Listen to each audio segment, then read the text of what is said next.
What's up, you guys? We're waiting for Karen to come on. Woman Crush Wednesdays. I need to get a song for this show. So Karen Bryant's coming on. She's going to join me. She's going to request very shortly. And then we're going to bring her on. And she answered her pre-interview questions. We're going to talk about what she does for a living, how I met her, how intuitive she is, everything. When is your next Woman Crush Wednesday show? It's right now. I have like my whole little studio going here. I'm here. Okay, there you are, Karen. So do you see a place where you can request to join? You just have to hit it. And if you request to join, then I can let you in. Let's see. We always come on a few seconds early so we can make sure that we get this going. Let's see. Art wants to know now. Right now.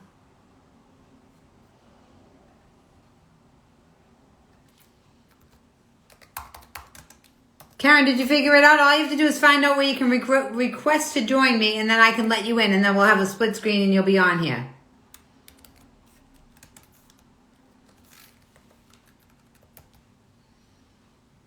You do not. There has to be a way for you to be able to request to join on there. Let me see.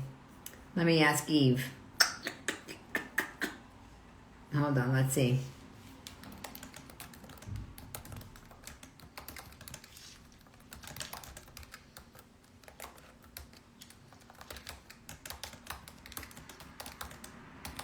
I'm sorry, you guys, I'm being quiet. I'm just trying to figure it out here. Click Sue's name. Oh, if you click on my name, what, up the top? Is that how you do it? You click on the I Am Sue Costello, top left, yeah. So Karen, go up to that I Am Sue Costello, the little where my picture is, and click on that. And it will let you request to join video. Let's see! It's so exciting! Technology! Did you hear him, Karen? Go up to the left where it says I Am Sue Costello beside my picture and click on that. And then it says request to join live video. Art Levine's so funny. He's like, when's your next Women Crush Wednesday show? It's right now. Thank you, Masshole Trucker. This is going to be good. I got to tell you, the way I met Karen, the way I met her sister, it's going to be good, good, good. I got to get her questions up. I do a pre-interview. They answer the questions, so I already know what we're going to talk about. I should have my own network. I should just have a whole place where I just do this all day. Here we go. When she clicks watch yours in the story feed, if she clicks your name while she watches, yes. It just shows that I am following. There's Eve. All right, Eve. So let's help Karen get on. So all she has to do is go, if you go up, Karen, to the corner where it says I Am Sue Costello, while you have me on there, hit it, and then it should say request to join. Is that how it goes, Eve? She just hits I Am Sue Costello? It's funny because you can't even... Yeah. Click the top left and then request to join. There's not even any way for me to test this because you have to go live to test it. So, here we go. Sue TV. Did you get it, Karen? You just hit up there. So, I don't know if you guys saw, but we have Kate Walsh. I have Lindsay Boylan next week, and then I have Kate Walsh the following week. It's growing, growing, growing. We have so many women coming. I think this is I don't know why anybody didn't do this idea. I really don't. Why wouldn't they have a Women Crush Wednesday show where women interview women? And you just fucking shoot the shit. Just like the guys. What's up? I'm just waiting for Karen to be able to join. Did you figure it out, Karen? I think I'm going to call. I can't even call her because I'm on my phone. Patricia! I think I need a phone.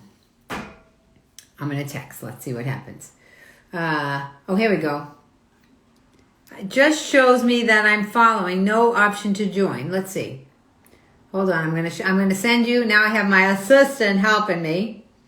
So she's gonna show me how to do it. Patricia, let me see. You guys just have your patience, please, with us. I'm gonna show. Let's see. Take this off here and then send this here. This is what happens when you have assistants. It's amazing. They do all the work for you. Oh, now I couldn't even talk to her. Oh boy, we're not getting her on. This is not working out right now. It will though. What's up, Patricia? So we have Karen coming on. I don't know if you guys saw, but we got Kate Walsh. I got Lindsay Boylan coming on. So Karen, if you go up, I just texted you the pictures of what it looks like. How to request to be in the video. See how it says send to request to be in Sue Costello's live video. That's how you do it. You hit the top left corner, request to join. See? I hope you saw it. So now it's 8:03. We started a little early so we could get it together. Karen's going to figure it out. If Karen doesn't figure it out, Karen will figure it out. Let's see.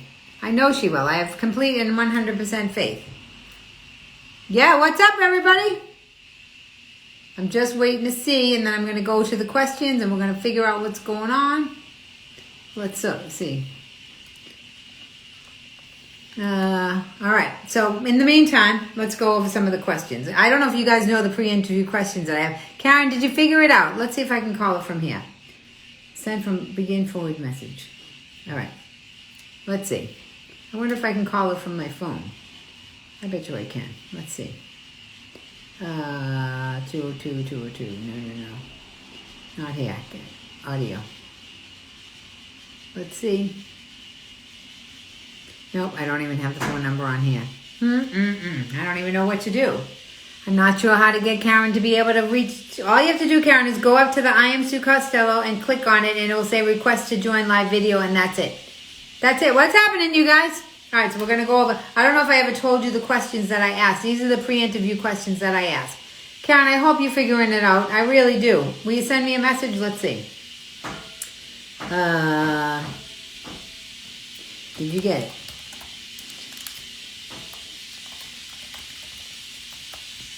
All right, let's see. So these are the questions that I sent. So the first question that in the pre-interview is, when in your career do you first remember a man getting preferential treatment because of his gender? And then a lot of times, sometimes they'll write a full answer, or sometimes they'll just say when this time, or when I was working here. So then I have it in front of me so that I can have them elaborate on it. And I can say, okay, well, what has happened? Then that usually triggers the other questions. I ask them, what is their opinion on marriage? Because marriage is something that we don't know. Is it going out of style? Is it still in style? Is it going to come back even more? I don't know. What else has a man gotten paid more than you for the same job? And a lot of times I get an absolutely they have. And then I ask them what women have inspired them. So I have all these pre-interview questions that I send out. I'm not really sure what to do about Karen not being able to. I wonder if I can call her on my iPad. Let's see. Wouldn't that be funny if I just FaceTime her on my iPad? Let's see. But then they can't ask the questions. Let's see. I'm going to FaceTime her, and then I'll put her on here, and we'll tell her how to do it. How's that sound? You know I can always improvise. Let's see. Except my iPad, of course, is... where's my FaceTime? Let's see. Oh my gosh, you guys, my technology's still trying. Karen, all you have to do is hit the thing up the top. Give a second. All you have to do is hit the I Am Sue Costello. That's it. Just tap it, and it says join live video. That's it.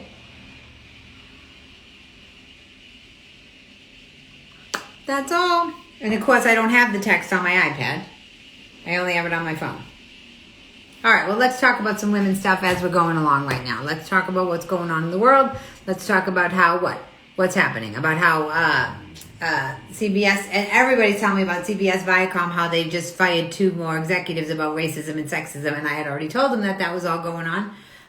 What else is happening? There's a lot going on in the sports world about the transgender, about the fact that they can be, that the men who that the men who, why can't I think of the word? Transition to women can play in the sports against the women, and there's so much controversy going on. Yeah, is this it? Who's this? No, Herb, we can't. But Herb could do it fine, Karen. He just requested. He wants to be in the live video. I hope Karen can do it. Tanya, we're waiting because Karen is having trouble signing on, so I don't know what I'm going to do in the future for this. There must be some way that you can get this going, because all you have to do in the future, anybody who's going to be my guest, go up to the top where it says I Am Sue Costello, you tap on it, and you request to be in the video. That's it. No, I can't, Herb, you can't come on because this is a Women Crush Wednesdays. I might be able to have a guy come on and do it. If I had the whole shebang, I'd have the woman I'm interviewing and then have a guy come in and say what he wants to say. But I have Karen on the phone. We are trying, oh good, I got it. I hope this is her. I just got Herb's request. I'm getting help. I think I just let Herb in. What's up, man? This is Herb. I don't know. You never know what's going to happen. You got it. So can you tell Karen how to do that? Herb? Oh my God, this is the funniest thing. This might be the funniest thing I've ever done. Herb, you're on the screen. I don't think he has any idea that he's on the screen. Okay, let's text her. This is hilarious. You guys, this is what would happen if I... Herb, can you see me? Do you know that you did it? You joined. Oh my God, you guys, this is so funny. Okay, Karen, Herb joined. Herb joined, but he doesn't know he's on.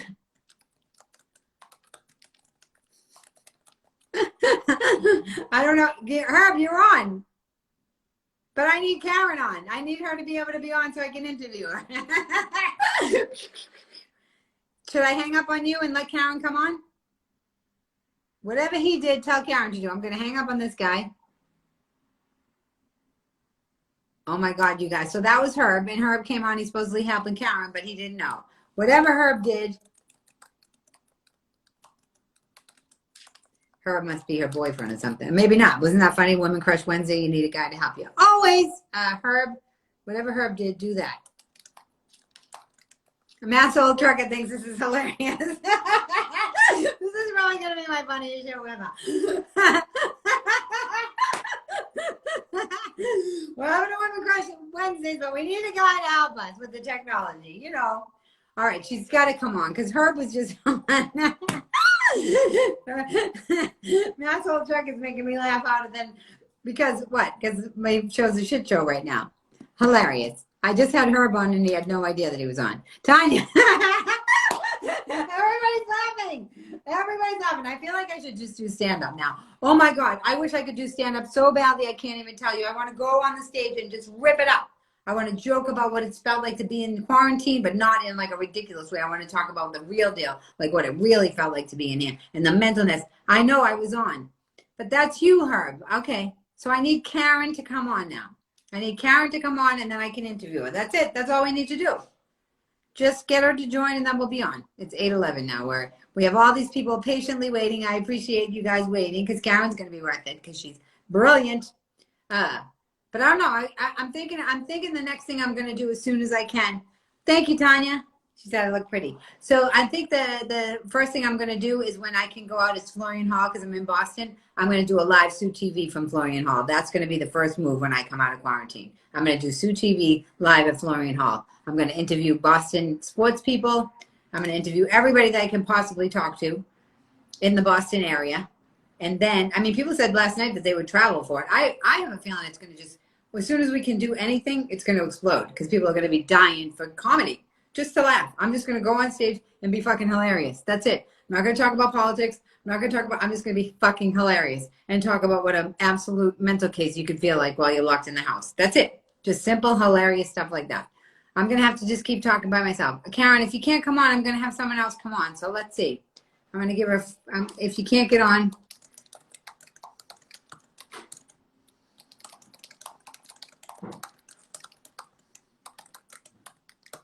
jump on. I might have Tanya and then Patty come on. You guys sit still because I might have you two come on.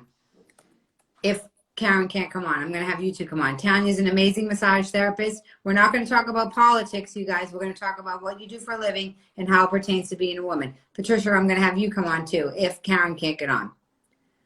So, and I might even, Eve, are you still watching? I should have Eve on too. I should have Eve talk about what it's like to work with me. That's what I'm going to have first. Eve, are you on?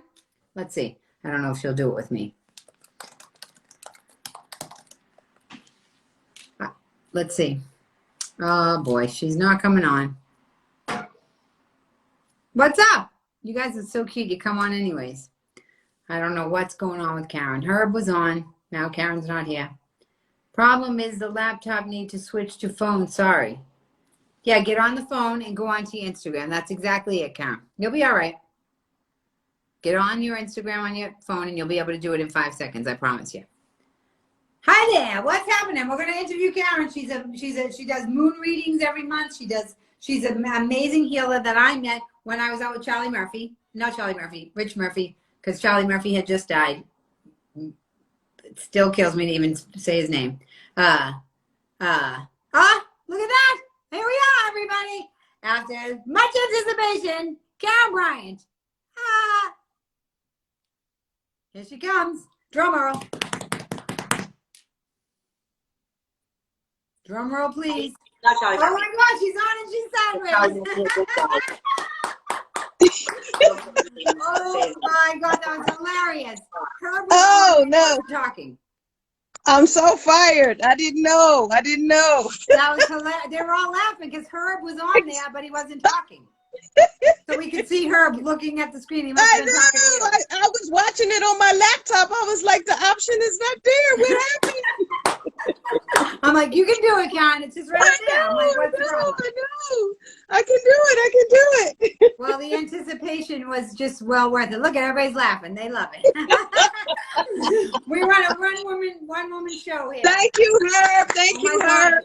Art Levine is yelling at me. All Art Levine does all day is yell at me about what I should be doing to promote my show. Shut up, Art. Okay. All right. Hi, Karen. Hi. Hey. I haven't seen you in so long. I know, sweetheart. How are you? I'm good. You look absolutely beautiful. Oh, thank you. Thank you. So do you. Mwah.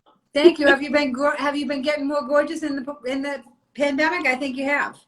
Oh, I think, as I mentioned to you, I was under the weather with the travel and all of the rest that I needed I was simply exhausted and the rest helped me. So I think I'm there and ready. So you look lovely. All right. So first of all, I want to tell everybody how we met. Can I tell them first how we met, right? Absolutely. Absolutely. It's so cool. I know people from all over the world and I meet them in such random places and I always stay connected with them.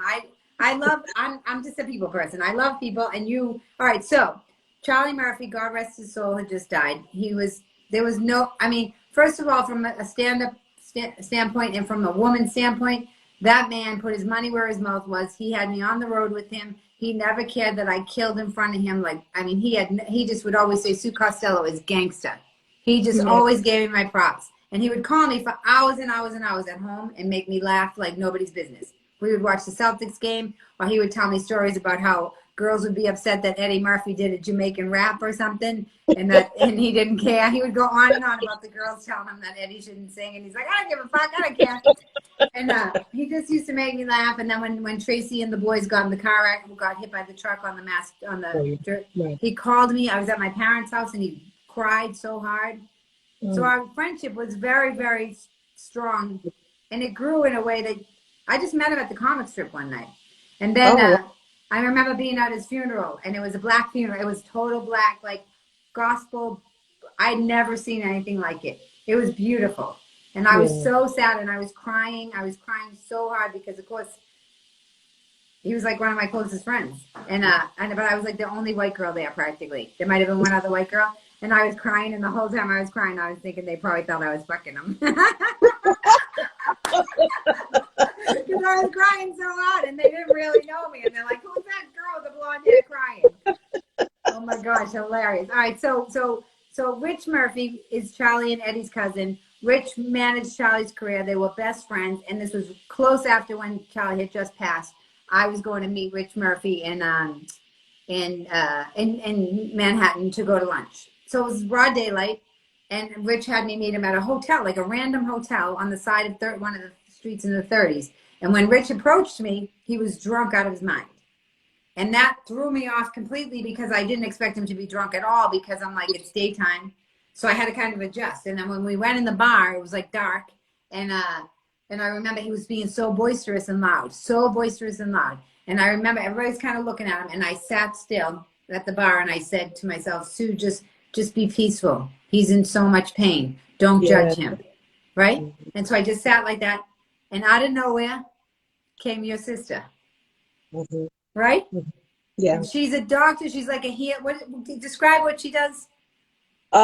She Topsana, she does she treats lymphatic cancer. So she has a piece of equipment that she's developed that sends UV and ultraviolet energy into the body to help heal, help construct. It helps the reconstruct. It helps the body, the lymph system drain and does the repair, which actually helps with all kinds of conditions. Yeah. And so she comes walking over and she starts talking to Rich and puts her hand on his chest and starts like healing him and then talking to him and telling him what he needs to help heal his body. And then you come in, and I'll never forget, you looked at me out of the corner of your eye and you go, oh, you hover, don't you? And I go, what do you mean? You go, you can be in one situation and looking down on it at the same time. And I was like, yes, because you're not the first person to say that to me. Jay Giannone, a guy that I grew up with from Southie, he said the same thing to me. And I'm like, if you're saying it to me, and Jay, because Jay's not a healer, he's just like a Southie guy. He's an actor, but he's not a healer. Or maybe he is.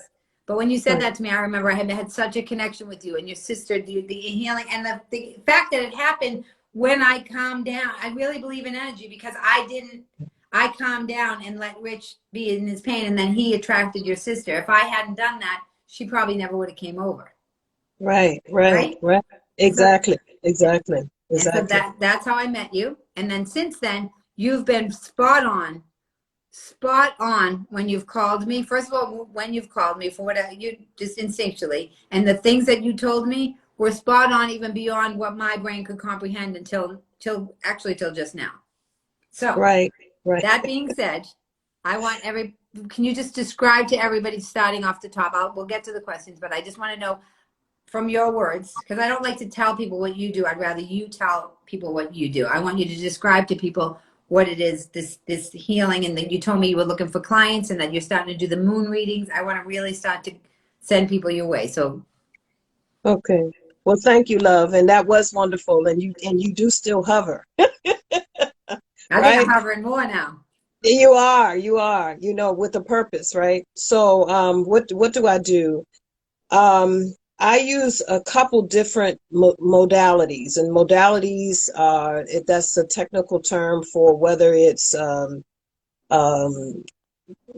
reflexology, whether it's Reiki, whether it's so it's different. The machine that Tapsana uses, these are different techniques. Modalities are techniques to do healing. What I do is I have the ability, with permission, right, to tap into a person's energy, their etheric field, and then see what's going on with them in their body, mentally, spiritually, emotionally, whatever it is.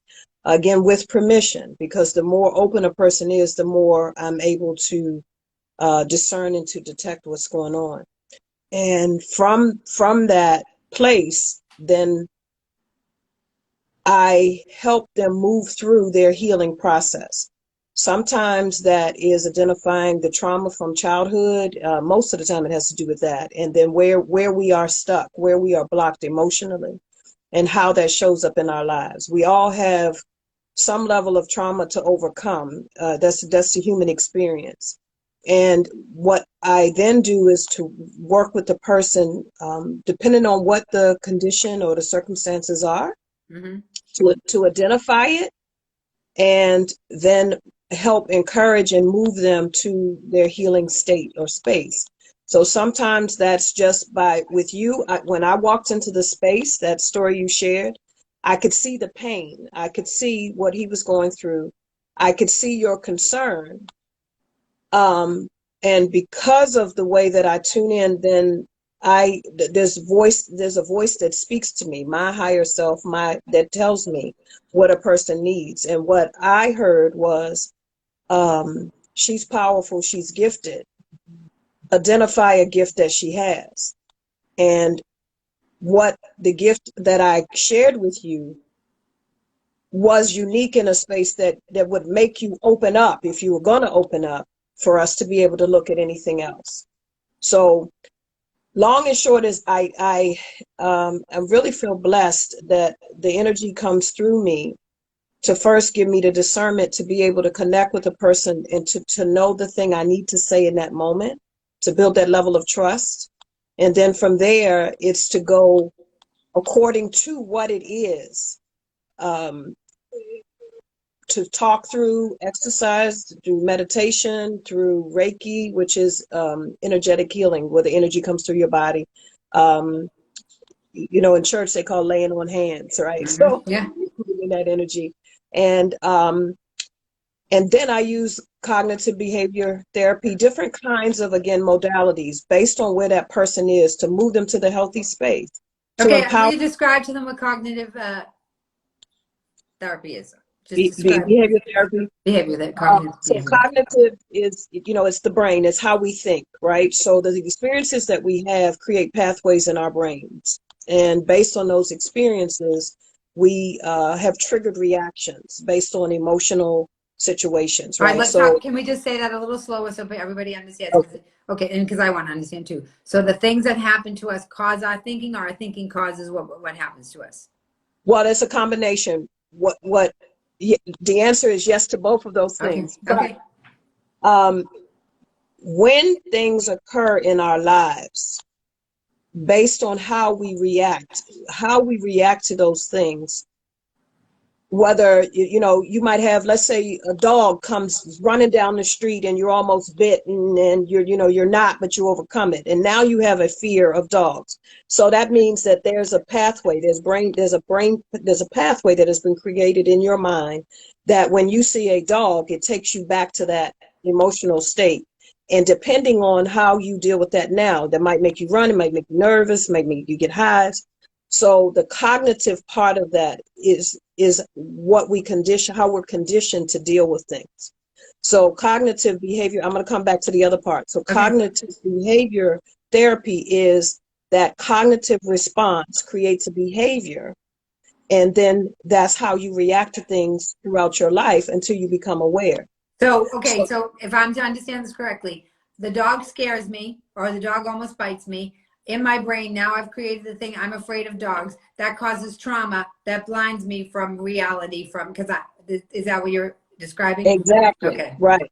And that could be a slamming of a door. It could be a sound that you hear outside. It could be just any kind of nervous reaction that you have to something that then leads to, when I hear this sound or when I feel this emotion, I smoke. Or when I hear this sound or this emotion, I eat, right? Or I just feel like I need a release and I want sex. So all of these things that, they trigger emotions, and Mhm. then that creates a behavior.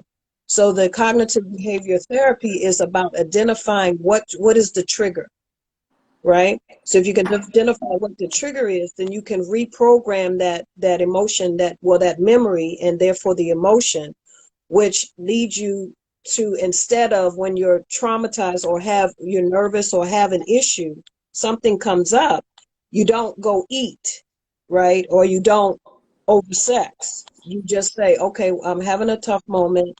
Let me take some breathe, let me breathe. Let me readjust how I deal with that thing that bothers me. And then over time, you create a different pathway in your brain so that it doesn't trigger eating. It might trigger meditation. Okay, It might, so I just want to pause for a second. So the trigger word has been used a lot. It's almost losing its value, and I don't think exactly. it should lose its value because it's a real thing. And if you think of a trigger happens very fast. It's a compulsion. It's a compulsion. Yeah, It's a right. behavior, right? So it Yes, causes the pain, causes the compulsion, causes the behavior, and it can be so its instincts gone awry in a way too. So yeah, if you're exactly. afraid and you have a bodily reaction to that, or you said it's a behavior, then that's Yeah, where it becomes self-destructive. People, they don't have the space in between to, because I was talking about this earlier on my show about responding as opposed to reacting, and that's what you're essentially talking about being able to yes. slow down enough to feel what it is and bring the trauma up, right? And pause Very, the very body. key. Pause, very important. And so even when we met, you saw the trauma, you took the breath, you decide, let me get calm, right? You didn't let that situation trigger something for you, I right? had to be there for So, him. That's what I talk about all the time on my show. I heard a woman like in India, like a peaceful meditation woman, and she said, it really struck me. She said, when you go into a home and somebody's sick, don't bring sick energy, bring right. light energy. And when she said it, I was like, that makes complete sense. Some people probably die because of the people around them being crazy and anxious, and they could have healed. Absolutely. Absolutely. But Absolutely. But Now, that's where the so healing comes in, right? That's when you become a healer. When you heal, you got to heal your own self a little bit so that, yeah, absolutely. yeah, because That's then, first. That's first. So even when I'm dealing with clients or coming into a space, before I interact, when I say dealing, before I interact, I ground myself first. I make sure that I'm clear. I make sure that I'm well. I mean, physically, no illnesses or anything like that. because when you're moving that, when you're dealing with people in energy, if you're not right and you're transferring that to them. So the best place to be is to move into a happy space, to a calm space. When I'm about to work with a client, I sit a second and I smile, and then I make every organ in my body smile, right? And then I bring that in with me, and that makes me able to see better, right? But then it's also making me transmute energy more positively. But I do want to go back to the point that you mentioned earlier when you said our thoughts, right? Our thoughts, this is something that we say all the time, your thoughts make your reality, as a man thinketh, right? So like you said, people say it over and over and over till you don't really understand the value. But that is true too. What you think is, for instance, if you don't want to be late, and you're obsessed, and you're compulsive about not being late. I don't want to be late. I don't want to be late. I don't want to be late. Well, that's your thought. So then you start to do things that make you late, right? As opposed to, I'm going to be on time. This is great. I will arrive at the perfect moment, and the perfect, everything will be in order. You think that, and it lines up perfectly. And it's funny, everything aligns everywhere, because as you're saying that, it triggers in me, that's acting. In acting, you cannot play a negative. You can't play a negative. You can't play I'm drunk. When I play a drunk in a movie or something, you don't play drunk. You play trying to stay sober. There you go. There you go. You have to do the positive. You actually have to do the positive. I'm trying to stay sober, as opposed to negative takes you out of the scene. Same thing on stage. You cannot say, when you're doing stand-up, you can't say I'm not nervous. Right. You have to even say I am nervous, which is still the positive of being nervous. By saying I'm not nervous, and that what you resist will persist. And a lot of people say, I'm not trying to hurt your feelings, or I'm not, they are hurting your feelings. Like that, right? What they say they aren't, they are, right? You're right. Every time. But this energy thing, I think people think it's a little bit more woo-woo than it really is real deal. There's no fucking around. Excuse my language if it bothers you, but I do swear sometimes. No, sweetie, I know you. I love you. It's all right. So this is the thing. All of us have had a moment in time where you really needed something to happen. You needed a job. You needed a car. You needed, $50. You needed something. And from that place of desperation, you manifest that. Failure is not an option. I need this to happen. And then it does. That fight or flight, or the aspect of ourselves that is still working that negative space, but it's still an energy. It manifests what you need. We have to get to a place where we understand that we can create that every day, all day, right? So you can say, I need success. I want success. And it's not like, I'm going to die if it doesn't happen. Just, I claim that I will be successful. I claim I'm at peace. I claim whatever it is. I need a new car. You can do it without the desperation. Okay, but first of all, everybody's writing. So this girl, energy is everything. I sell real estate. Energy is so real. My friend is a massage therapist. This other guy saying, oh, yes. Everybody else is saying yes. They're hearing what you're saying. And I always like to break it down to the hard numbers so that we really know. So the drawback, I always think, like, people think triggered is a word that they don't want. It's losing it. Oh, they concur. Herb concurs 100%. The triggered is losing its value. We need to pay attention that trigger is a very important thing, because it makes us react. It's losing its value by always saying, oh, you're triggered. No, it's a real thing. And the same thing goes with this idea. Okay, so this manifestation thing, for the regular, I want to break it down for real people who want to come to you so they understand. Because a lot of people think, oh, energy, I don't know. So this manifesting this thing, I want a new car. So you're saying in the negative, if you can do it without the negative, so it's not from deprivation. Exactly. So it doesn't have to be from deprivation. From a positive space. Okay. We are what we think, just like we are what we eat, right? So if you think and you believe, and that's part of the work that I do too, and it ties into the questions that you're going to ask later. Most of the challenges, all of the challenges, the men that violate and the women that succumb, it comes from not believing that you're worthy on some level. So if you don't believe that you're worthy, then you don't believe that you're entitled to the thing that you want. So rather than be in a space of I am worthy, so I deserve a new car. I am worthy, so I deserve a new job, right? I am worthy, so I deserve a good relationship.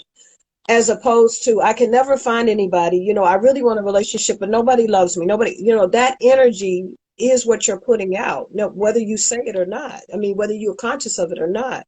So what you think is what you transmit. And this is a part, and I'm going to digress just a little bit, but what is a prayer, right? I thought. A Yep. prayer A word. it's a prayer are words that you formulate in your mind and then you speak, right? Mm-hmm. We understand that if we really pray for something in that context, we get what we want, right?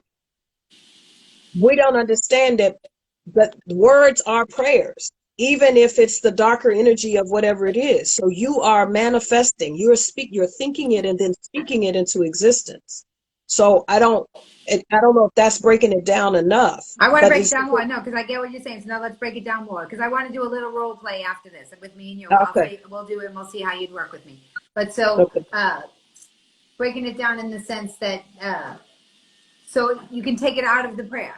What we're saying is like it doesn't have to be a prayer. If a No. prayer works and you're thinking it and saying it every day, and you get it, then you're saying you can get out of prayer. You can take it even beyond that. It could be any place in your life where you just say, I would like this. But okay, so we got to that. We broke it down to that. So if you just think it, but how do you change your thoughts? Because there are ways. It takes practice. It's like a practical thing that you have to do. I always say you can't get rid of a bad habit without replacing it with a good one.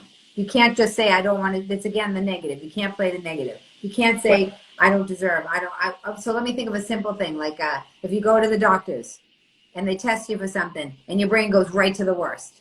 That's the stuff that needs to be retrained because the Yes. possibilities are endless. And also you might miss the positivity when you're too busy in the negativity that's not even real, right?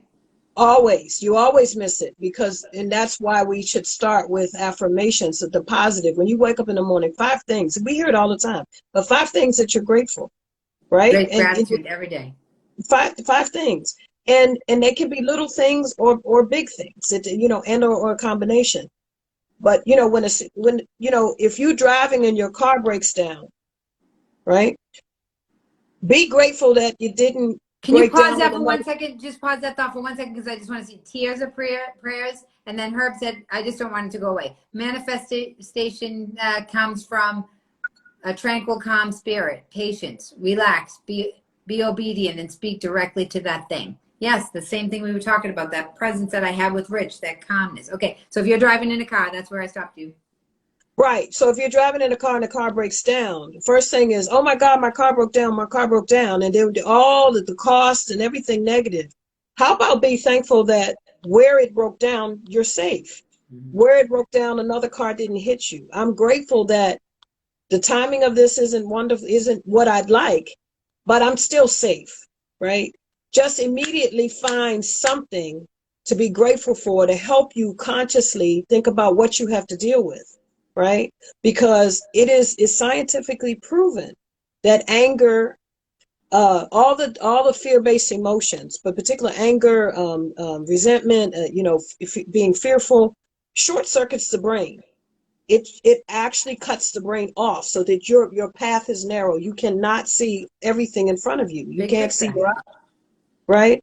So if you take a breath and calm down, then you can think, who should I call? Am I really safe? Do I need to move? Do I need to do something else? So I just use that as an example because most people say, well, why would you be grateful you just had an accident?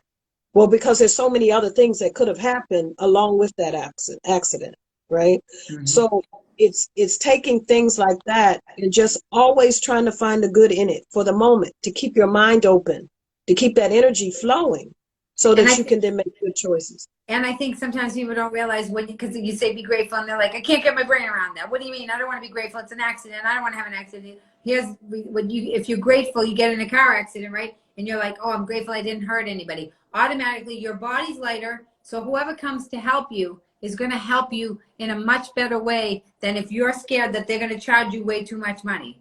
It's not Exactly. manipulation. It's pure energy. You don't have Yeah. to manipulate. When you're grateful, a grateful heart.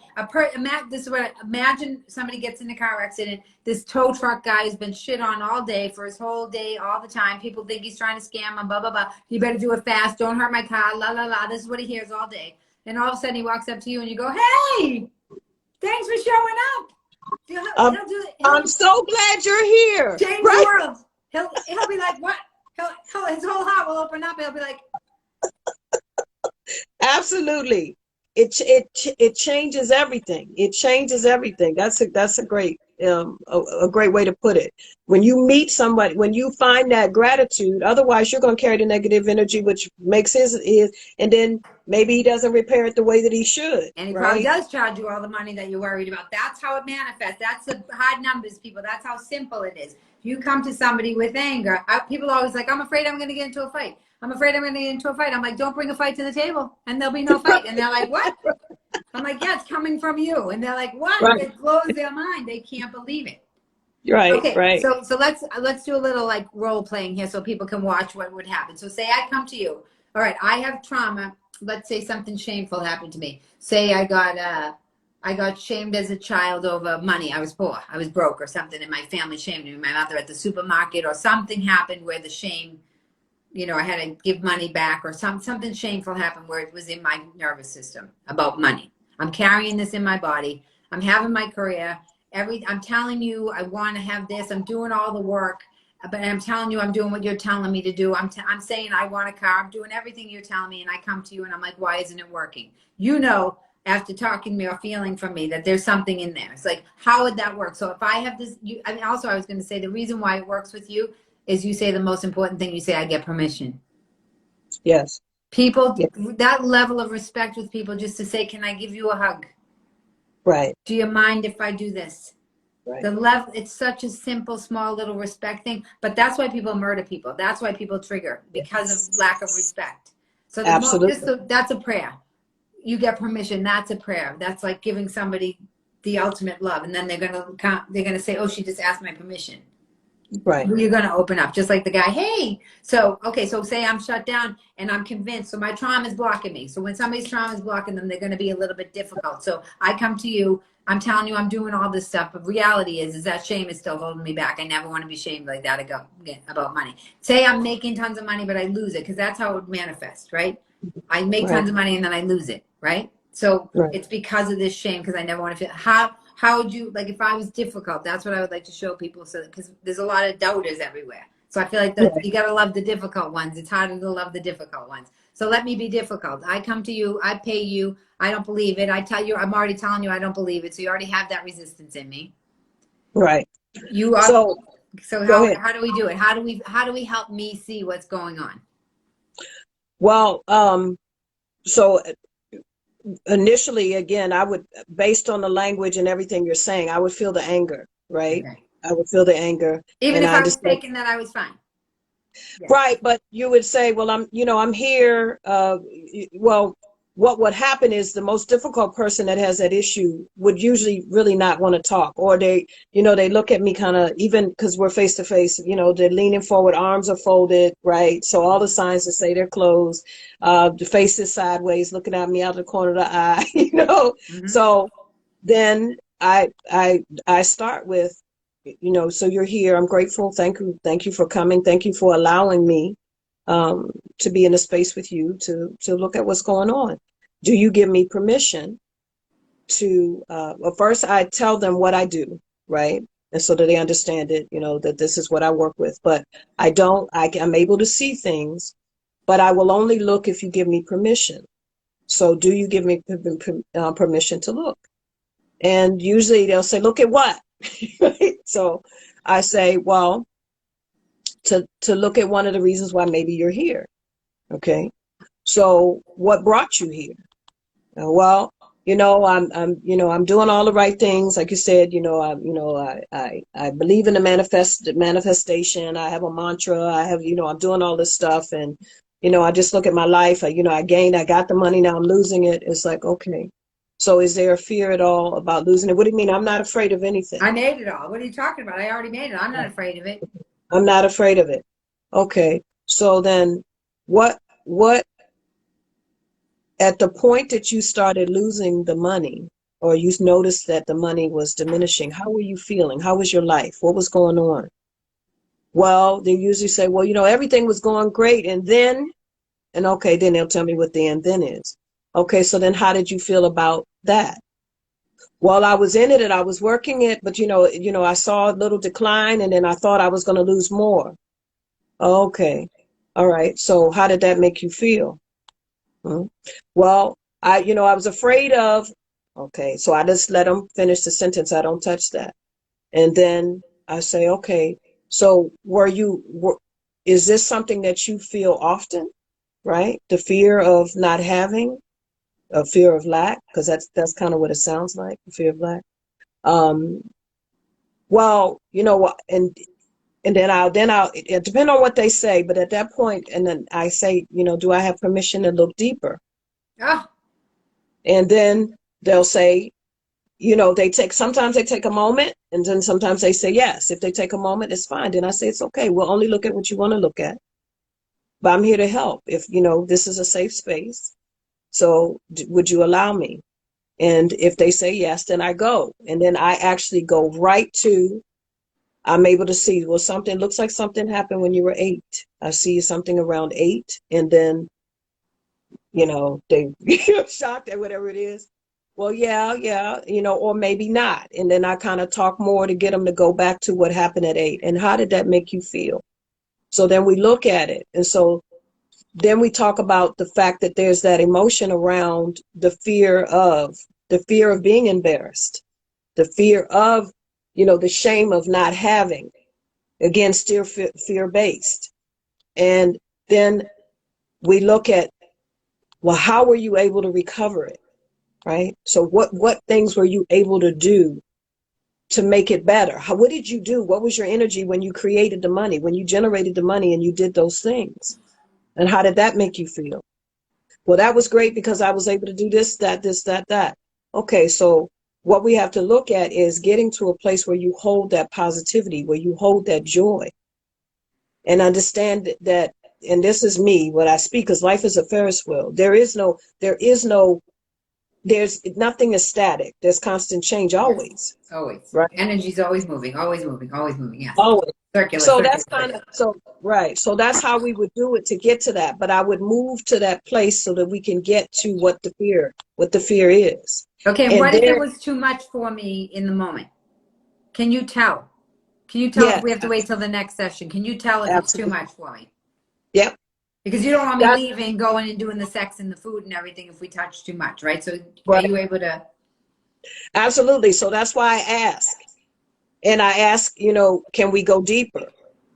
And what I try to do, and I tell people I'm a straight shooter. Now I'm gentle and with love, but I'm gonna give it to you straight. That's why you've come. So when it opens up, then we're gonna go to a point that would allow them in that session to take it away and to reflect on it so that they have some things to think about.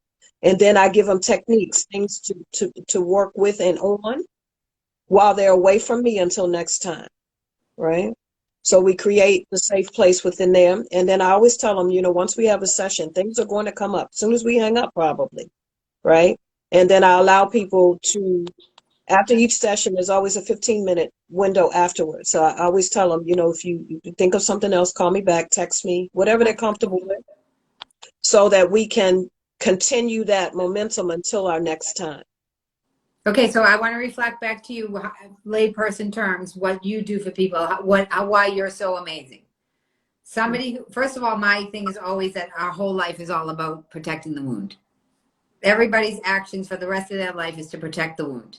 When you're a Yes. tennis player and you learn how to play tennis, you don't protect the weakness. You go at the weakness. That's how the sports players get the greatest. They go at the weakness. So we're taught as a society, especially with Instagram and everything, to hide it, bury it, put on a fake face, get plastic surgery, buy things, keep it all at bay, and it just buries us alive.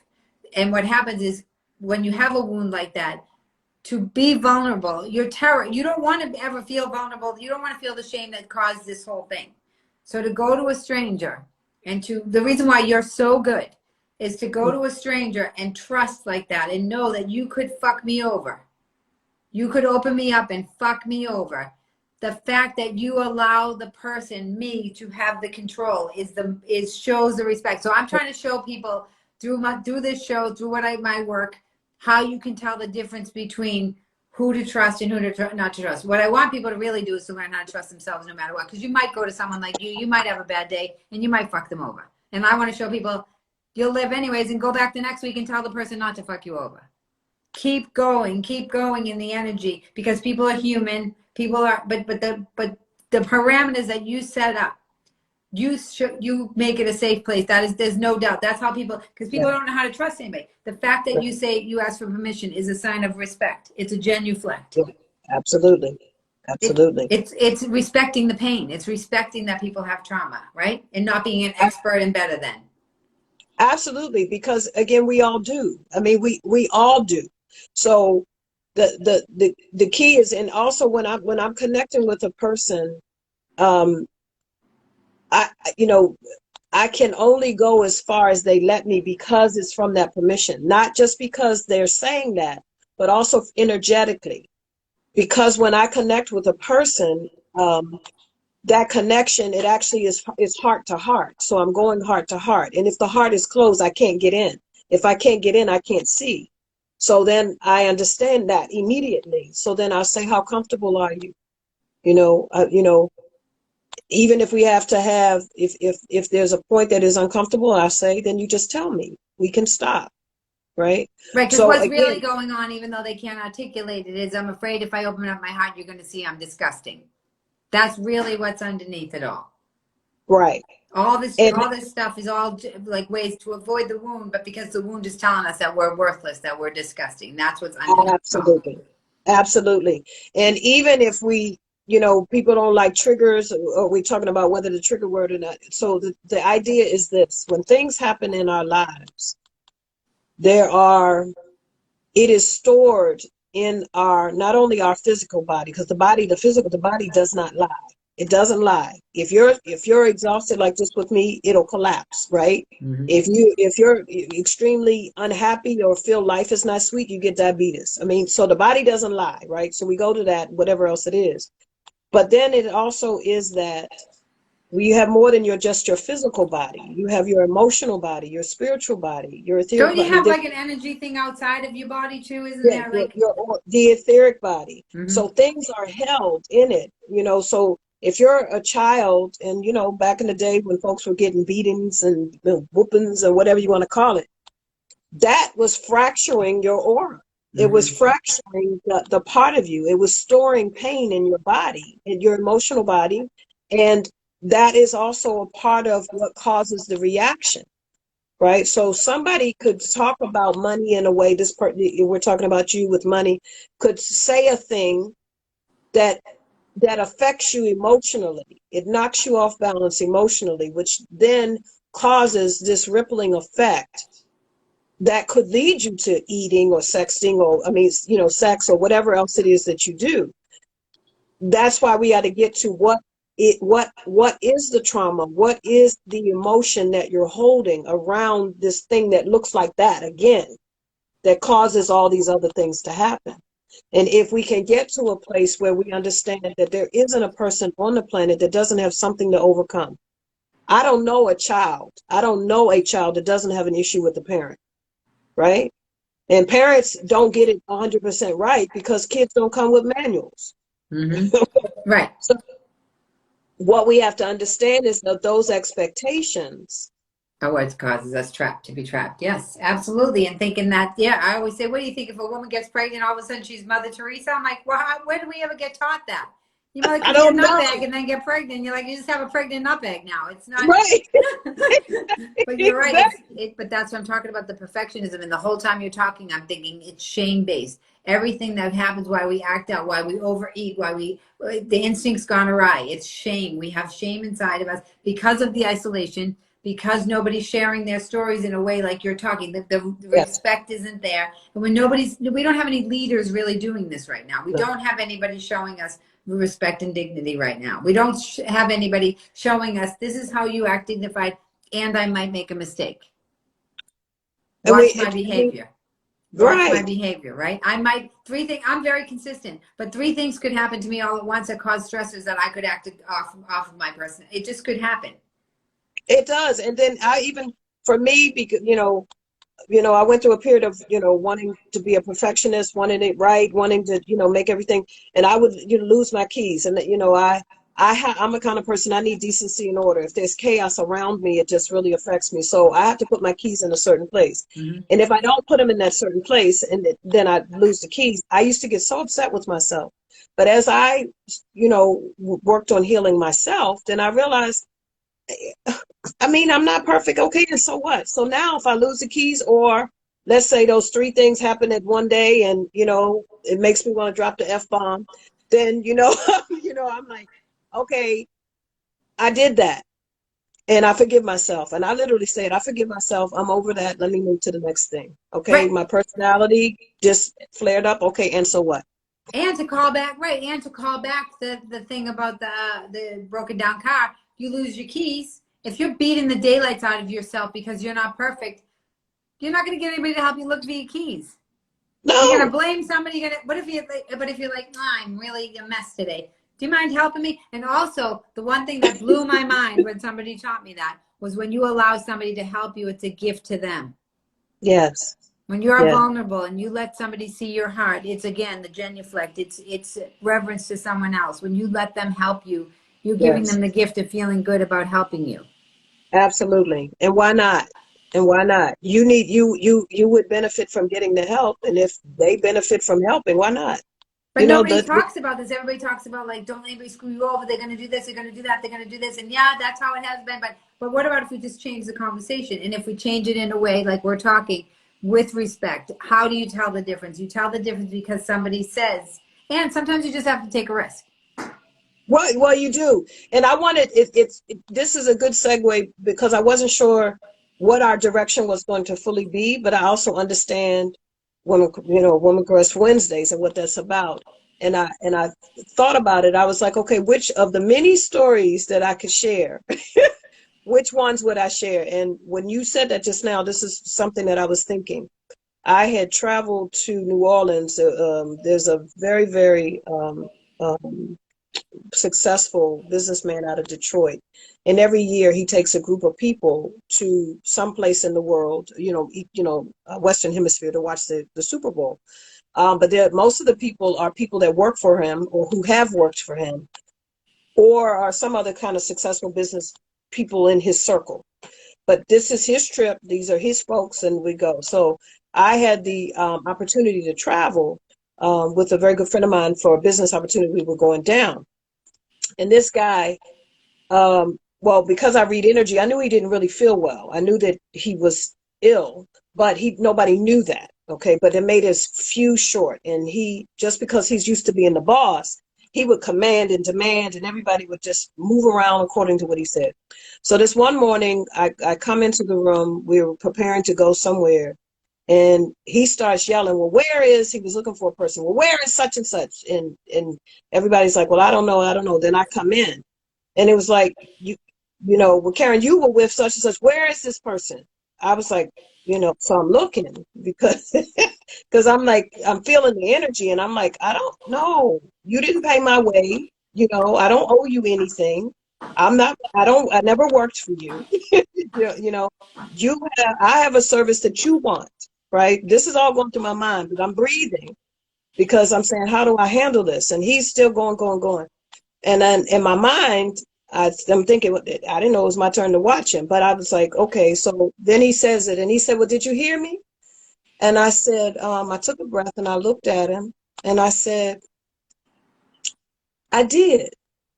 He said, and I said, well, just like this. Well, I was just wondering why you were talking to me like that. And he said, oh, well, I, I'm sorry. I didn't, well, I didn't, we were ready to go. I said, oh, okay. And I didn't say anything. So I said, he said, well, can you see where he is? I said, well, I'll go look, just like I'm speaking to you. And as I'm walking out, there's a woman who has been with him for years. And she walks over to me and she said, that's how you do that? She said, I, she said, I learned something from you today. But what an example you're being. That's what people do. If you act with dignity and grace, you're an example for other people. You're showing other people, and you're not doing what we were saying about that. You didn't get, it's hard when somebody attacks you like that. You knew he was sick. You took it into consideration. You still didn't take his shit. Excuse my language again. But you didn't. Right? But you And still I had did what he to asked you to do. But you still did what he asked you to do. So here we are. We're talking about respect here. We're talking about how do we manage our energies, get the respect, and still help others and still move forward. And that sounds like you're like a master, like a Jedi at it. That's what you're talking about. That's what you just did. Now, Thank you. okay, so that, and it's hilarious because the guys, I don't know whether they get caught or they're not aware of it. I talk about this all the time. I don't know if they're unconscious, their behavior, but this is how a lot of these men have gotten away with everything in America. They've screamed at everybody and they think they're amazing. And it's like, no, you're just a bully, scary guy. You're not that amazing. You're just a bully, scary guy, and you scared everybody. So now let's get to the bottom of what's really going on. But look at, that's what women are supposed to do. Women stands for man.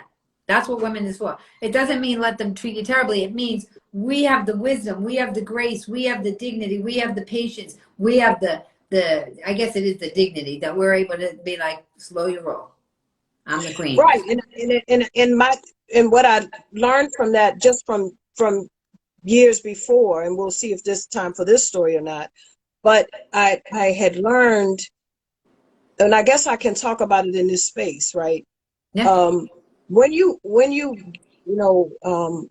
family is an entrepreneurial family, and I was introduced to business when I was 14 years old through taxes and other kinds of things. So I see the world and understand that, and business is a left brain function. Right? Mm-hmm. It's a left brain function. So my life, my circumstances, my left brain is highly developed in terms of being a strong businesswoman. I can look at a deal and see how to make money. I understand business process, all those kinds of things. And if you work in the workplace in which you have to be successful, you have to master this, right? Mm-hmm. It's not about emotion. It's about being loyal to the deal. Right. Whatever the deal is. So you move in that space. But there was a point, a situation arose where, and I will share this. There was a guy that I was dating, and we were prepared to go. I was prepared. It was Friday night. I'm waiting for him, and he's like 5-6 hours late. And in my mind, it's another woman. It's all this other kind of stuff. So I worked. I try to tell people, it's not good for me to go in my head too long by myself, because I can come up with a whole bunch of stuff. So I try to come out. So I said, okay. But he called, and when he called, of course, I was happy to hear from him. And I know I wasn't as in tune to myself now on my right brain side of things, but I still could sense that it wasn't a woman, but I didn't know what it was. Okay. So he's talking a little bit, and I was like, well, what happened? Where were you? Blah, blah, blah. And then he said some things. He never said exactly what it was, but then he said, well, do you want to see me? Do you still want to see me? And I jumped into left brain kind of thing. And I was like, well, and I said it just like this, well, I don't know. And he said, I'll never forget it. He said, why can't you just whine? He said, why can't you just be a woman? Right? And it hit my soul. And instead of left brain cussing him out for whatever, I was like, wow. And so we got off the phone, and later I found out that he was wrongfully pulled over by the police, and he had this whole horrible thing. And what he needed was the gentleness and the femininity of a woman. Right? But I was so used to being, a single mom at that time, being divorced, in my grind, that I didn't know how to turn that off to be that. But after he said that, I went on a mission to understand what is it really to be a woman. And in that situation that I mentioned about the powerful businessman, what I understand is that I can't outman a man. No. I'm not a man. Can I tell you, on I've done so many shows with so many of the most aggressive, brilliant male comedians the whole time, forever and ever. Tough crowd, all of them. I've been Artie Lang, I've been around all of them. Jim Brewer, Jay Thomas, all of them. What I learned, and I would always say that, I would say the problem with when the girls they try to be the same and they come across looking. No, you wait and I say less words. I just wait and I go in with the kill. I know I'm like, because then otherwise, and I think that's what the early feminism did to us. It made us, we thought we had to act like men, and now it's all screwed up because we're like, it's not working anymore. We need to still be able to be, and being womanly is very powerful. That's why that's why you see the boxers, like when the guys and the girls behind going, you can do it, baby. But somehow we were taught that by us being womanly was giving away our power. But it's not. It's not giving away. It's actually very powerful. It's very attractive. Yeah, it is. And yet another story. So I don't know what our time looks like. God, no, but there was a period of time where I was doing a lot of international business, a lot of international travel, and much of what I was doing was in Africa. And I never forget, I had I had worked hard because, again, using my left brain, right? I was using my intuition to be able to read and see the deal in the business aspect. But I'm going to another country, another culture. How does this work? Where women aren't in control per se, depending on the country, right? Men are dominant, and that's how it is. So at the time, I had to hire. I hired a man, and then I had this woman who was bringing me in. So I hired the man, and what we would do is we talk about what the deal was going to be. And I had no problem. He would go in and he would present it.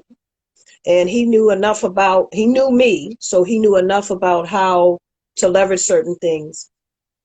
But this particular time, he wasn't there. And so there was a woman who was bringing us in. And at this time, we were meeting a prime minister of a country. And everybody else in the room were men, and they were speaking I didn't say much. I didn't say much of it at all. And then when it was my time, I made sure that I made the point succinct and said what it is, and this is what we could do. Obviously, that intrigued him, and everything went really well. But what happened was the woman became jealous of the situation. So long story short, with that, we went back to the hotel, and they ended up, at the time I was importing pineapple and from Ghana. And the work that I did with Ghana and the pineapple actually moved the country from low income to middle income. So a lot of the other countries wanted that.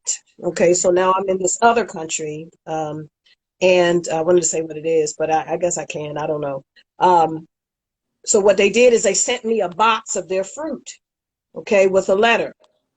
Well, the woman took the letter and gave me the fruit, but what she said to me was that it's their custom, if the prime minister likes you and sends you this box, that they're going to send somebody to come get you in the middle of the night, and you have to go with him, right?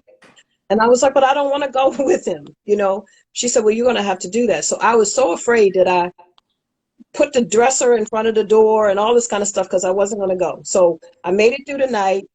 We go and we have dinner, and he sent his Minister of Finance, which I guess would be our Secretary of Treasury. Mm-hmm. So she said, well, you have to dance with him. So I was like, because we go out and he comes and he wants to dance. And so I danced because that's what they say I'm supposed to do. I'm trying to figure it out because now I'm terrified, right? They've created this. Well, I don't think. So let's pay attention to that because I always pay attention to that. I'm terrified and I'm asked to dance with him. We're going against our own. We talked about this last week on the show. A lot of women are articulating when they have that feeling and when they're forced to go against their terror and they're forced to do something. So it happens with children too. Go ahead. Absolutely. Horribly. So when they make you hug the drunk, when they make the kids hug the drunk aunt or something. Oh my God. Yeah. Oh yeah. I mean, we can have a whole show on that. Okay. So he comes and we dance. He was polite enough, but then he pulls me in, right? So he pulls me in, and my instinct was to push and to fight. But I said, okay, this is, there was so much political stuff around it. I can't do it. I said, so what can I do? So he says to me, he tells me that he wants me for the night. And I said to him, I said, because I was working on what can I do? What can I do? I said, I'm really honored and I'm really flattered that you would think of me that way. I said, but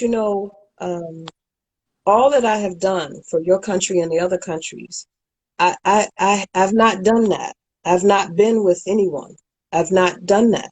And if I do that, as much as I know you're different and you're special, if word got out about that, then the idea would be that that's how I have been able to help the countries. It's based on me doing this thing as opposed to really, what I have to offer in terms of relationships, my mind and my ideas and things like that. I said, I can't. And he looked at me and he said, you must really love our country. You must really love our people. You must really love the continent that you would have that position. I said, I do. And I can't afford to allow anything like this, as much as I'm honored, right? But I can't. And that word went out and nobody ever did that again. Okay. You just described right there in one little story about how because you didn't shame him either. You didn't take it just like the boyfriend. Instead of saying that he's out with the girl, you didn't take it right away into your wound and you're like, okay, he's trying. He didn't step over any boundaries. He just told you what he wanted. We're not complete victims. We have mouths. And you were able to say, I'm flattered. You didn't shame him. That's what it is. You didn't shame him, so then there was more room for him to see a bigger picture. And then because you didn't sell yourself out like that, he saw that you really cared, which is a weird, screwed up way to go about it, but that's how it went down. And I was happy he got there. Yes, I'm sure. Because I'm like, I'm not doing it. Yes. But if he thinks I love the country and the continent, and he was a high official at World Bank, and that's the reputation. That's what went forward based on him. She really loves the continent. She really loves da. People will treat you the way you allow them. If you allow it, it will persist. That's it. There's no way, and we're all responsible. That's what I want to start talking about with people. We have the power. We are responsible. We don't have to go low. If you don't go low, they can't. If you don't want to fight, don't bring a fight to the table. Period. And here's the other thing. Did you find what was in the letter? Oh, that's interesting. Did you find out what was in the letter? I did, somebody else told me, but really what it was is the prime minister. It was a personal pledge to give me whatever I needed so that I could take the country to the next level as well. But that was something that I would have loved to have had or to have kept. I was really disappointed, but that was really what it was. And he had given me, had them choose the best fruit from their country that he thought could represent them. All right, and we do have to bring to the forefront, because a lot of women have been talking about this on here too. The women that do the dirty work, that are jealous, that are hurtful, the woman who took the letter from you, and the woman who's trying to push you onto him to have sex with them. She is the equivalent of the women who brought the girls to Harvey Weinstein's. Absolutely. Absolutely. It doesn't matter if you're selling pineapples or you're selling movies. If you're in FedEx working, no matter what, there are women that bring, just like Giselle Maxwell, they bring the women to the men so that the men can abuse them, and that needs to stop. It just needs to stop. Yeah. And more out of, a lot of times it's the jealousy, because I don't, maybe that happened to them somewhere else. But in that, I don't know why Giselle did what she did in that situation. I don't know if they didn't find her attractive or what. They didn't want her. And so therefore she pushed everybody else, because again, to me, again, I immediately go to what's going on with them that would cause them to put these other people in that situation. That's just how my mind works. My mind goes to, because they don't want to be the ones that get hurt, so they throw someone else in front of it. That's what my mind goes. That's not a powerful woman. No. So, but you're showing women, but by the story you just told, by the conversations that we're having, that we're not shaming people. We're not talking bad about that woman who did that. We want to find out what's hurting her, that's causing her to not walk in grace. So that's what this show is about. Because we've all been hurt. Right. And I think again, for me, still finding the good in it, right? So if I can understand as best I can what is causing a person to bring me the discord, it gives me compassion, right? I don't have to stay there. Still, it's like a detached Yes. compassion. The pause. Right. So then I can look at it and I say, okay, so that's why that person has done that. So then what it does is allows me, again, not to be in a victim space with them or to get angry with them, which affects me and doesn't affect them either. But it's what we started with, the pause, so that you can react instead of so you can respond instead of react, right? And that's what she wants from you. She wants you to be hurt.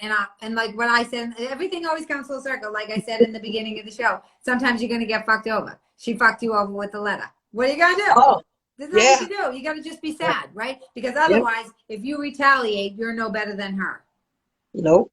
And I could have easily, right? Because we're talking about USAID, and I could have done a lot of damage with that, but I didn't. You know, I let my work speak for itself. But again, even though I'm in that space, like, you know, I want the quality of work to speak for itself.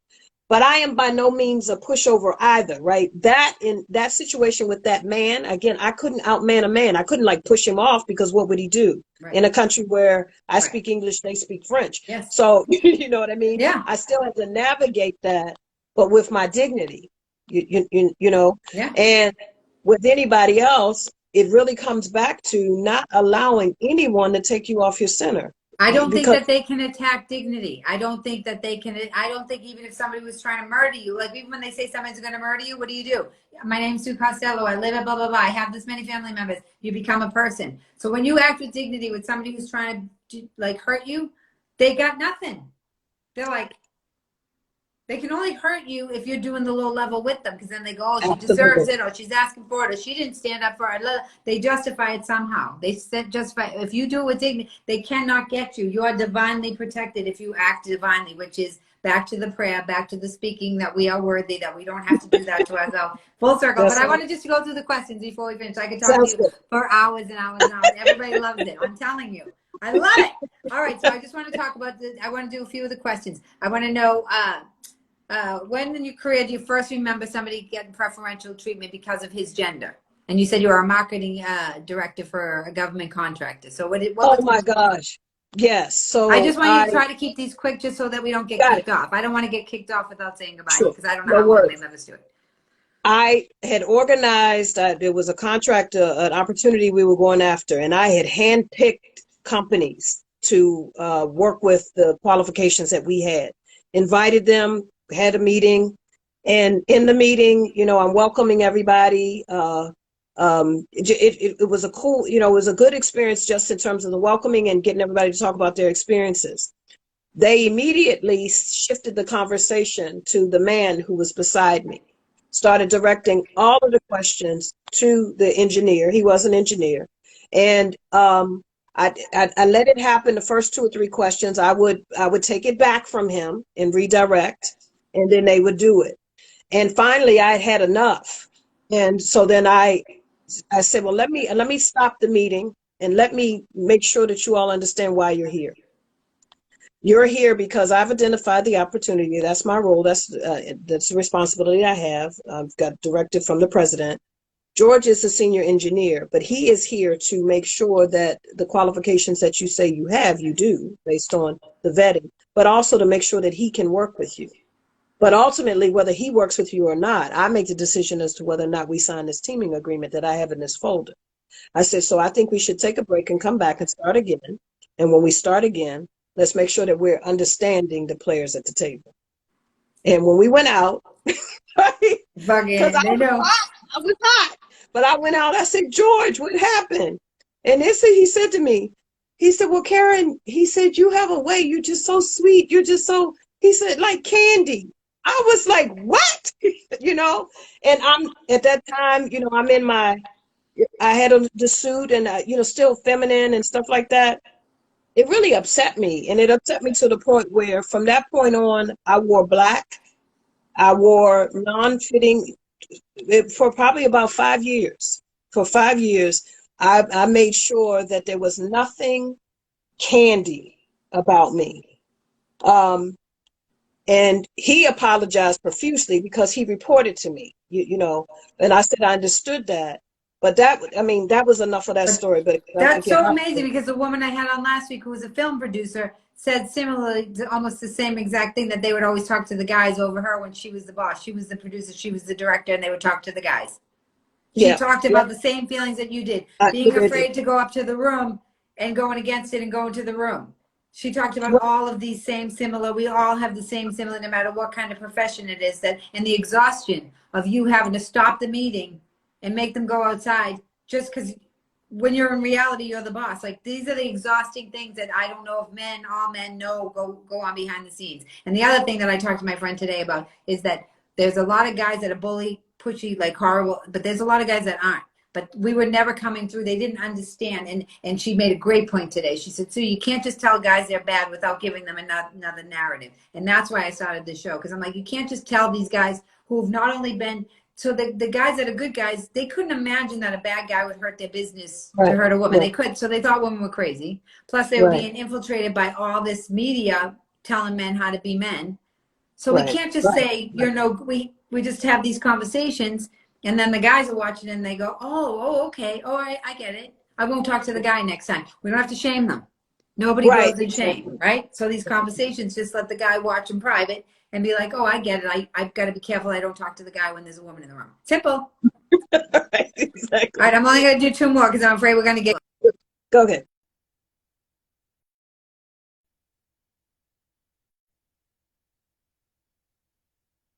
you for doing the same job. The answer is yes. Do you remember realizing it? Because I do. It's like a knife going down your chest. I had a guy who was doing less than me get paid more than me. Well, what happened for me is I had, and I'll keep it short. I had created this opportunity with a major defense contractor, and the guy they made him a program manager over it. So then, of course, I knew what the money was, and but he wasn't able to see the full breadth of what I was creating. So then they wanted to replace him and bring me in, but they wanted to pay me $20,000 less. And then what I had to tell the senior vice president or the president or whatever. I was like, really? I said, do you know that I see the contract and the payroll? You know that I Right in know your what he, face. Right in your face. right? He said, oh well, but he's been for. I said, okay, well then maybe he can do it for you. But even the rage that would bring up in you to put it right in your face, it's like we have to always be managing and pausing and breathing and asking for permission, la la la la la, right, all the time. All Right. right. The last thing I want to ask you is, do you remember in childhood when you saw that the boy? Because the woman last week said the same answer as you did. She said that boys were treated like leaders. You're saying that you saw boys get away with. What did you say? Let me see what you said about the boys. Well, Girls were I given think, responsibilities and boys were allowed freedom to explore and express, even if their expression oppressed others. And they made excuses for them. He's just a boy. Given yeah, so much responsibility. right. And so there's a thing that they say: we raise our daughters and spoil our sons. We Right? raise our daughters in what? We raise our daughters and spoil our Yeah, sons. they do. And it doesn't do the sons any service. It doesn't. These guys need, then they grow up and we have to date them and they're like 4-year-old kids. And we're like, just take care of your kids, lady. I know it must be hard because they're rambunctious, but come on. And I think, and then the part of that, it kills our freedom and our creativity. And I want to say this too, and I know we don't have much time. When you asked me about marriage, and I was like, because I remember at a point when I was married and had kids, and all of the things that I thought I was supposed to do. I remember going to the window, looking out the sunroom, and I was saying, and I looked up at the sky and I told God, I hate being a woman. I do not Same like here. being a Same woman. here. Right? I said, I don't think this is fair. I don't think it's right. I don't think it's fair. But what I have learned is, as I heal myself and the same things that I speak, is, because of the programming, we have to do a deprogramming. This societal programming makes us as women people, not just women, because men have things that they do too. we jump in boxes. People don't put us in a box. You just wake up and jump in and say, okay. But I say that all the time. I say just the threat of violence, just the threat of oppression. We'll do it for you. We're going to do it before we get, yeah. We're right. So you jump in this box around this behavior that you've created. And so now I don't, I'm not doing that. And I still have to remind myself, I'm not jumping in the box on this. This is how I feel. This is where I am. This is how I want to express. And if more women are allowed as girls to do that, right? So what if you pick up a truck instead of a doll? Okay. So what? I mean, I was a tomboy for a long time. That was a good thing for me. But I'm grateful for this. I was able to go out. I thought I was Evel Knievel. You know what I'm saying? Yeah. And then my like I said on that, when my mom being a single mother and then moved into the workplace, and I saw her move all the way to the top and become a top sales rep. I was like, I can do this, so I'm grateful for having seen that. But then I just have to round out the other things of the traditional roles in society. You know what I mean? So it's okay not to cook every day. You know what I mean? And if you meet a guy and say, yes, I cook, but I don't cook on Fridays, But they're like, cool. Guys love direct communication too. They're like, okay. And if they're not, then they're. Well, you already know that. But if you say that up front, as opposed to thinking you're supposed to cook 7 days a week, and then you're exhausted and you resent it, and then you don't want to cook. Well, whose fault is that really? But I always say that. I say you got to set the boundaries in the beginning. And they're those rambunctious boys that the mother never set the boundaries with. So they're going to be really hard. They're going to really buck. They're going to really, but you got to do it in the beginning. You can't all of a sudden halfway through be like, oh, I'm changing. I'm not that housewife anymore. I'm going to be this thing. You can't do that. You can't bait and switch them. It's not fair. That's not fair. And that's not, and we are responsible. We're responsible. Like you said, we can handle ourselves. Nobody's making us do anything. We can use our grace and dignity, our wisdom, our femininity in that way. We don't need to use our feminine wiles. We can use our feminine energy. Absolutely. Feminine energy. There's more power in that. The wiles are low vibration.